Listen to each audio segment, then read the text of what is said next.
ମାନେ ବିଜେଡ଼ିର କ୍ଷତି ହେଲେ ଆଉ କାହାର ଫାଇଦା ହେବ ସେ ସେଇଟା ଜାଣିଛନ୍ତି। ଆପଣ ଜାଣିଛନ୍ତି ଆପଣଙ୍କର ମାନେ ଦୁର୍ବଳତା କେଉଁଠି ଅଛି। ବିଜେଡ଼ି ଯୋଗୁଁ ବିଜେପି ମାନେ ବଞ୍ଚିକି ଅଛି। ଯେଉଁମାନେ ଦଳକୁ ଚଲାଉଛନ୍ତି ଏବଂ ଦଳ ଶୀର୍ଷ ନେତୃତ୍ୱ ତାଙ୍କର ସିଏ ଭଲ ଭାବରେ ଜାଣିଛନ୍ତି ବିଜେଡ଼ି ଯୋଗୁଁ ବିଜେପି ବଞ୍ଚିଛି। ଆଉ ସିଏ ଯେଉଁ କହୁଛନ୍ତି ଭୁଷୁଡ଼ି ଯିବ, ଯଦି ବିଜେଡ଼ିର କ୍ଷତି ହୁଏ ସେ ଜାଣିଛନ୍ତି ବିଜେପି ଓଡ଼ିଶା ମାନଚିତ୍ରରୁ ଲିଭିଯିବ। ସେ ଭଲ ଭାବରେ ଜାଣିଛନ୍ତି। ସେ ଭଲ ଭାବରେ ଜାଣିଛନ୍ତି ବିଜେଡ଼ି ଯୋଗୁଁ ସିଏ ଅଛନ୍ତି। ଆଉ ବିଜେଡ଼ିର କ୍ଷତି ହେଲେ ତାଙ୍କର କେତେ କ୍ଷତି ହେବ ସିଏ ଜାଣିଛନ୍ତି। ତାଙ୍କର ଯେଉଁମାନେ ସେଣ୍ଟରରେ ଅଛନ୍ତି, ଯେଉଁମାନେ ଏଠି ବି ଦଳରେ ଅଛନ୍ତି, ସେ ଭଲ ଭାବରେ ଜାଣନ୍ତି। ଏବଂ ଆପଣମାନେ ବି ଜାଣିଛନ୍ତି, ଓଡ଼ିଶାବାସୀମାନେ ବି ଜାଣିଛନ୍ତି ଭଲ ଭାବରେ ଏଠି କିଏ ଫାଇଦା ନେବ। ଆଉ ମାନେ ବିଜେଡ଼ିର କ୍ଷତି ହେଲେ ଆଉ କାହାର ଫାଇଦା ହେବ ସେ ସେଇଟା ଜାଣିଛନ୍ତି। ନା ନା ସେଇ ବିଷୟରେ ସେ ଜଣେ ବରିଷ୍ଠ ନେତା, ସେ ବିଷୟରେ ସେମିତି କହିବାଟା ଠିକ୍ ନୁହଁ। ସେ କହିଲେ ତାଙ୍କ ମତାମତ ଦେଲେ। ବିଜେଡି ପାଇଁ ବିଜେପି ଚାଲୁଛି ଏ କଥା ଲୋକ ଗୋଟେ କେମିତି ବୁଝିବେ? ଲୋକ ବୁଝିଛନ୍ତି। ମୁଁ ସେ ଆପଣ ମୋଠୁ ଆଉ ସେ କଥା ବାହାର କରନ୍ତୁ। ଲୋକ ସବୁ ଜାଣିଛନ୍ତି, ଆପଣମାନେ ବି ଜାଣିଛନ୍ତି। ବୁଝିପାରିଲେ କି? ଆପଣମାନେ ବି ଜାଣିଛନ୍ତି, ସବୁ ଜିନିଷ ଜାଣିଛନ୍ତି। ଆଜିକା ଡେଟ୍ରେ ସମସ୍ତେ ଅଲ୍ ଆର୍ ୱେଲ୍ ଏଜୁକେଟେଡ଼। ଆଉ ସମସ୍ତେ ପଲିଟିକାଲ୍ ନ୍ୟୁଜ୍ ବି ରଖୁଛନ୍ତି। ବୁଝିପାରିଲେ କି? ତେଣୁ ଆପଣ ଜାଣିଛନ୍ତି ବିଜେଡ଼ିର କ୍ଷତି ହେଲେ ବିଜେପିର କ'ଣ କ୍ଷତି ହେବ ସେଇଟା ଆପଣମାନେ ବି ଜାଣିଛନ୍ତି, ଓଡ଼ିଶାବାସୀମାନେ ବି ଜାଣିଛନ୍ତି। ଆଉ ବିଜେଡ଼ିର କ୍ଷତି ହେଲେ ପୁଣି ମାନେ କାହାର ଫାଇଦା ବି ହେବ, କେଉଁ ଦଳର ଫାଇଦା ହେବ ସେଟା ବି ବିଜେପି ଭଲ ଭାବରେ ଜାଣିଛି। ତେଣୁ ସିଏ କହିଲେ ସିଏ ମିଡ଼ିଆ ଆଗରେ କହୁଛନ୍ତି, ବାସ୍ କିଛି ମୋର ସେ ଉପରେ କିଛି କହିବା ନାହିଁ। ସିଏ ଭଲ ଭାବରେ ଜାଣିଛନ୍ତି ବିଜେଡ଼ିର କ୍ଷତି ହେଲେ। କନଫିଡେନ୍ସରେ କହୁଛନ୍ତି, ଆପଣ କେମିତି ଦେଖୁଛନ୍ତି? ମାନେ ସେ ବର୍ଷେ 4 ମାସ ବୋଧେ ସରକାରକୁ ଆସିଲେଣି, 4-5 ମାସ ହେବ। କ'ଣ ସବୁ ମାନେ ଧୂଳିସାତ କରିଦେବେ, ଇଏ କରିଦେବେ ଚାହୁଁନାହାନ୍ତି। ଆପଣ ତାହେଲେ ଓଡ଼ିଶାବାସୀଙ୍କ କ'ଣ ଲୁଚାଉଛନ୍ତି? ତାହେଲେ ଆପଣ ତାହେଲେ ଓଡ଼ିଶାବାସୀଙ୍କୁ ତାହେଲେ କ'ଣ ମିଛ ହେବ? ତାହେଲେ ଆପଣ ସବୁ ଜିନିଷ ଆପଣ ମିଛ। ତାହେଲେ ଆପଣଙ୍କର ତାହେଲେ ଏଇଠି କୁହନ୍ତୁ, ଆପଣ ତ ଜାଣିଛନ୍ତି ସବୁ ବିଜେଡ଼ି ଧୂଳିସାତ ହେଇଯିବ, ସବୁ ହେଇଯିବ। ତାହେଲେ ଆପଣ କରିନାହାନ୍ତି କାହିଁକି? ଆପଣ କେଉଁ ଯୋଗୁଁ ଅଟକିକି ଅଛନ୍ତି?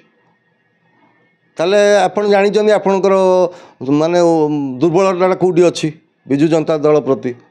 ତେଣୁ ସେ ଶୁଣନ୍ତୁ, ସେଇଟା ସିଏ ତାଙ୍କର ଆସିକି ମିଡ଼ିଆ ଆଗରେ କହୁଛନ୍ତି। ତେଣୁ ସିଏ ଭଲ ଭାବରେ ଜାଣିଛନ୍ତି ବିଜେଡ଼ି ଦଳ କ'ଣ। ଆଉ ବିଜେଡ଼ି ଗୋଟେ ଛୋଟକାଟିଆ ଦଳ ନୁହେଁ, ବୃହତ୍ ଦଳ। ଆଉ ମୁଁ ଗୋଟେ କଥା ପୂର୍ବରୁ କହିଲି, ବିଜେଡ଼ି ଯୋଗୁଁ ବିଜେପି ମାନେ ବଞ୍ଚିକି ଅଛି। ଗୋଟେ ମହିଳା ପ୍ରତି ସମ୍ମାନ ରହିବା ଦରକାର। ଆପଣ ଗୋଟେ ଗଣତନ୍ତ୍ର ପ୍ରଜାରେ ଆପଣଙ୍କୁ ନେତା ବାଛିଛନ୍ତି ଲୋକ, ମାନେ ଆପଣ ଲୋକପ୍ରତିନିଧିଠୁ ଏଇଭଳିଆ ଅଶାଳୀନ ମନ୍ତବ୍ୟ, ଏଇ ଟାଇପ୍ର ଗୋଟେ ମହିଳା ପ୍ରତି ଅସମ୍ମାନ ଠିକ୍ ନୁହଁ। ଆପଣ ଯିଏ ବି ହୁଅନ୍ତୁ, ସିଏ ମାନେ ଯିଏ ବି ହୁଅନ୍ତୁ ନା କାହିଁକି, ଗୋଟେ ଆପଣ ଦେଖନ୍ତୁ, ଗୋଟେ ସପୋଜ୍ ଗୋଟେ ପ୍ରୋଷ୍ଟିଚ୍ୟୁଟ୍ ଯିଏକି ମାନେ ଇଏ କରୁଛି, ସିଏ ବି ଧର ପଲିଟିକାଲ୍ ଇଏକୁ ଆସୁଛି, ତା ଉପରେ ବି ଆପଣଙ୍କ ରାଇଟ୍ସ ନାହିଁ ତା ଉପରେ କିଛି ଅଶାଳୀନ ମନ୍ତବ୍ୟ ଦେବା।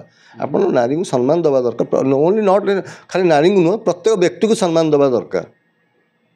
କାହା ବିଷୟରେ ଆପଣ ବାଟରେ ରାଜନୀତି କରନ୍ତୁ। ଆପଣ ଲୋକଙ୍କ ପାଖରେ କିନ୍ତୁ ଲୋକପ୍ରିୟତା ଆପଣ ହେଇପାରିବେ, ସେଇ ଉପରେ ଧ୍ୟାନ ଦିଅନ୍ତୁ। ଆପଣ କାହା ଉପରେ କଟୁ ମନ୍ତବ୍ୟ ଦେଲେ, କାହାକୁ ଅସମ୍ମାନ କରିକି ତାକୁ ତଳେ ପକାଇକି ଆପଣ ଉଠିବେ, ଲୋକ ସେଇଟା ଗ୍ରହଣ କରନ୍ତି ନାହିଁ।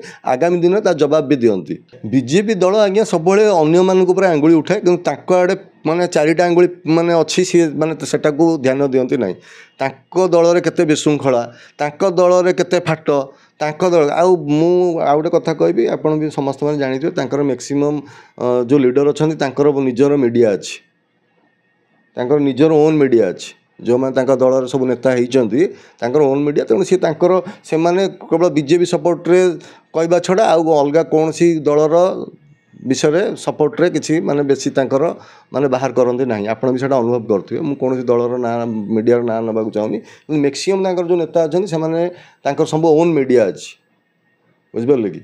ତେଣୁ ସିଏ ତାଙ୍କର ବିଷୟରେ ତାଙ୍କର ଦୁନିଆ ଫାଟ ଅଛି, ତାଙ୍କ ଭିତରେ ଦୁନିଆ ଗ୍ରୁପ୍ ଅଛି, ସେଟାକୁ ସେ ପଦାକୁ ଆଣୁନାହାନ୍ତି।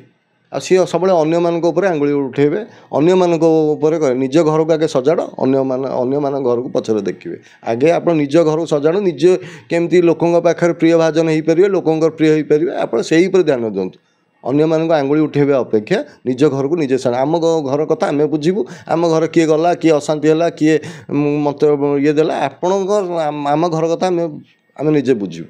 ମନ୍ତ୍ରୀ ପଦ ଆସିଲେ ଆପଣ ସେଇ ନେତାଙ୍କୁ ପଚାରିବେ, ଯେଉଁମାନେ ଆଶାୟୀ ଥିଲେ। ଆଉ କାହିଁକି ଦିଆହେଲା ତାଙ୍କୁ ପଚାରିବେ। ତାଙ୍କର ସେଇଟା ନିଜ ଦଳ।